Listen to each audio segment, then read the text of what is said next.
Bueno, estudiantes, y seguimos en la segunda parte para explicar el texto del blog. En el texto del blog hablan del concepto de lo que nosotros llamaríamos el sentido común, ¿cierto? El sentido común está más ligado a la doxa que a la episteme. Entonces el sentido común es básicamente lo que ha llevado la política durante todo este tiempo. Sin embargo, cuando nos enfrentamos al que va a ser el primer gran filósofo de la política y al que estructura el concepto de Estado en la historia de la humanidad, que es Platón, Platón nos va a enfrentar a dos conceptos muy complicados. Primero, el concepto de la caverna. ¿Cómo es la caverna? Ya habíamos dicho en las clases anteriores que la caverna es vivir dentro de un mundo donde la doxa básicamente nos gobierna, donde los prejuicios, donde las creencias es lo que gobierna absolutamente todo. Para el mundo griego, los dioses, como ya lo habíamos dicho, eran básicamente los dadores de la política. Hay una gran concepción de que los dioses son los que gobiernan el mundo y desde ahí todo se desprende. Sin embargo, cuando ya básicamente este concepto de política empieza a ser visto más como un acto individual, viene Platón y dice que nosotros vivimos dentro de ese concepto del sentido común y del concepto de la creencia y de la doxa, y básicamente nos obliga a que a través de la conciencia nos desprendamos y nos liberamos de lo que es el sentido común. ¿Qué es el sentido común? Es lo que se pregunta. El sentido común es básicamente todas esas construcciones culturales y educacionales que nos han dicho que las cosas son como son, pero que no tienen por qué ser pensadas ni reflexionadas. Así es la política y así se ha sostenido los grandes estados, sobre todo los grandes estados totalitarios, las grandes monarquías y la época de la Edad Media. Sin embargo, cuando Platón llega al mundo de la filosofía, obliga a que el hombre repiense estos conceptos y va a dividir el acto del discurso político como dos partes fundamentales, lo que es la lexis y lo que es la praxis. La lexis básicamente es el argumento, el discurso, y la la praxis es la práctica de la política. Durante todos los 2000 años después de Platón, todo se basó en un discurso que tenía y argumentado de una manera monstruosa. Sin embargo, en la práctica, todos los discursos cayeron en el olvido. Se hablaba de bondad, pero no será bueno. Se hablaba de justicia, pero no será justo. Se hablaba de libertad, pero los estados lo que intentaban era quitarle la libertad a los hombres.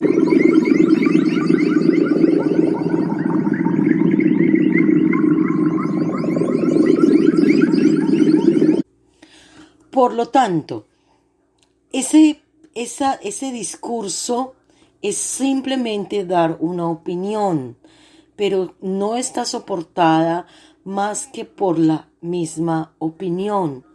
Lo que a nosotros, como estudiantes de filosofía, y a los filósofos, lo que nosotros tenemos que hacer es la palabra es el logos, la palabra es el comienzo del ser, el lenguaje construye todo, pero para Platón y para el mismo Aristóteles y para el mismo Sócrates, esa verdad última donde la libertad, la igualdad y el acto político deben estar más allá de la palabra, porque la palabra todo lo soporta. Sin embargo, es la acción, es el actuar políticamente y en comunidad, teniendo como consecuencia una conciencia de lo que es realmente la libertad y de lo que es realmente la justicia, lo que hace el acto político y la filosofía realmente algo epistémico. Ahora, la gran pregunta es, si no hay discurso, entonces ¿cómo actuamos como seres políticos? Esa es la verdadera disyuntiva aquí. Si no hay palabras, los hombres estamos fuera del acto político. El acto político es un 50% discurso y es un 50% práctica. Entonces, lo que nos va a decir a nosotros Platón es que ese discurso o esa lexis de la que habla el texto es una lexis desde la conciencia y desde la dialéctica, de ir fuera de la caverna, de salir fuera de la caverna. No sé si ustedes algunos han ido o han visto, han visto Matrix, la película Matrix, cuando Neo básicamente despierta y se da cuenta que es parte de una máquina y que sirve para que la máquina funcione porque es parte de la pila. En ese momento estamos viendo la alegoría de Platón de salir de la caverna. Se despertó y al despertar básicamente entiende que el mundo que le enseñaron, que el mundo que le enseñó la creencia, que el mundo que le enseñó la religión, que su cultura es una farsa y que es una realidad virtual, y esa realidad virtual realmente no es la realidad del mundo. Ahora, entonces, ¿qué nos hace seres políticos? La capacidad del discurso, la capacidad de entender el mundo desde el lenguaje, pero no un lenguaje nacido del sentido común, sino un lenguaje nacido desde concepciones científicas muy profundas y desde el estudio del individuo como un ser bajo un contexto regido por unas leyes. La ciencia de la política nos enseña cómo son los fenómenos políticos. La filosofía lo que hace es estudiar esos fenómenos, entender esos fenómenos y analizar esos fenómenos que los llevan, cuáles son sus contextos, qué es lo que las afianza y cuál es su construcción mental sobre eso. Pongamos un ejemplo. ¿De dónde nace el fascismo? ¿De dónde nace el comunismo? Podríamos decir que el fascismo nace de esas concepciones donde solo el poder del ejército, el poder del dinero y el poder de un absoluto, llámese religión, llámese concepciones morales, gobiernan. ¿De dónde nace el comunismo? De todos estos fenómenos sociales donde aquellos que no están dentro de los entornos de los ricos, de los poderosos y de los absolutos se rebelan. Entonces, ¿qué estudia la filosofía?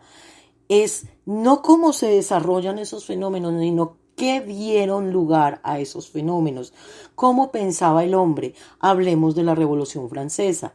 Hay miles y miles y miles de libros sobre la Revolución Francesa y entonces nos habla de cómo la Ilustración terminó las concepciones de monarquía, de cómo terminó las concepciones de absoluto, pero la filosofía lo que realmente nos habla es ¿qué pasó en la mente de ese hombre que básicamente ya no fue capaz de sostener la falacia de las monarquías, la falacia de los absolutos y las falacias de una ciencia solo ligada a una sola manera de pensamiento? En el texto que yo les puse ahí dice que hay un patos. La palabra patos, que no viene de patos, de paticos, sino patos en griego quiere decir pasión, asombro, fuerza. Es un patos, es como cuando uno mete un gol, ¿cierto? Chicos, cuando un hombre mete un gol, cuando se baila, cuando se enamora, hay una sensación de una emoción y un asombro ante lo que uno es capaz. Entonces lo que nosotros queremos decir, o lo que el filósofo quiere decir, es que el asombro del filósofo es cómo él, como un ser social, es capaz de analizar esas concepciones que no permiten que el hombre salga de estos prejuicios. El filósofo entra en conflicto. ¿Con qué entra en conflicto? Básicamente entra en conflicto con todas esas creencias, con todas esas costumbres y con todos esos prejuicios. Entonces ustedes me dirán, profe, entonces yo he tenido patos, porque yo entro en conflicto con la ley de los profesores, con la ley de la escuela, con la ley de mi mamá, con la ley de mi papá y con la ley de mi casa. Exacto. Cuando usted se revela frente a esas concepciones que no son las propias, está haciendo un patos, pero también está haciendo una reflexión política, porque usted como individuo se está marcando y está determinándose como un individuo que piensa diferente. Ahora, no es solo rebelarse por rebelarse y pensar diferente, sino que tiene que ser un discurso consciente, coherente, sobre cómo usted va a salirse de esos absolutos, llámese colegio, llámese leyes de la escuela, llámese la profesora de filosofía molestando con tareas, llámese del profesor de matemáticas o del profesor de física, obligándolos a veces a estudiar lo que no quieren estudiar, pero no hacer un discurso por hacer el discurso, sino dar toda una reflexión, una lexis sobre el por qué usted se está afirmando como individuo. Entonces, salimos de la doxa y nos vamos hacia la episteme. La política es la concepción de cómo usted como individuo se enfrenta a unos fenómenos que no le permiten ser un individuo libre, pero que a la vez tiene que aprender a conciliar su individualidad con el mundo que lo rodea. Recuerden muy bien que una cosa es el gobierno y otra cosa es el dominio. Nosotros hemos vivido bajo el dominio, pero no hemos vivido bajo el gobierno. El gobierno es lo que yo les acabo de explicar, es entender cómo se gobierna a unos individuos que son tan libres como el gobernante y que tienen el poder de la conciencia y tienen el poder de la libertad para actuar conforme a una sociedad y a una comunidad.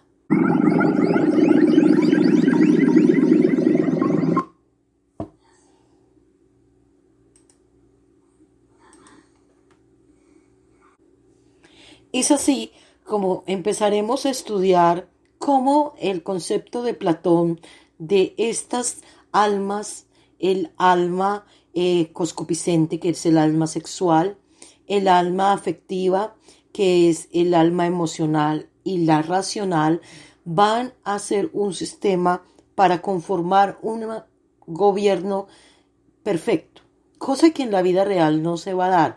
Pero vamos a hablar de los ideales platónicos, como Platón dice que desde ese mismo momento en que somos intelectualmente capaces de autodeterminarnos como individuos, somos capaces de ir más allá de nuestra sexualidad, ir más allá de nuestra emoción ir y llegar hasta el punto de ser absolutamente racionales.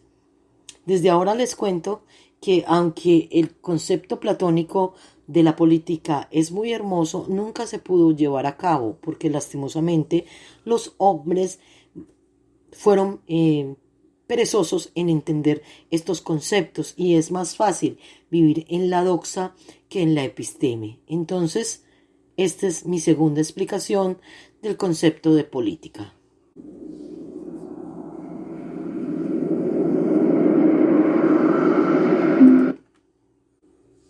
Lo último que les diré, chicos, es que ustedes son una nueva generación y esta generación está hecha para pensar políticamente. Dejen de pensar que no pueden ser seres políticos, están hechos para transformar el mundo. Y en este momento, cuando todos los paradigmas se van a acabar, cuando el mundo está viviendo un cambio radical, casi mitológico, digámoslo así, ustedes, las nuevas generaciones, están hechas para cambiarlo todo. Nos vemos en el próximo podcast.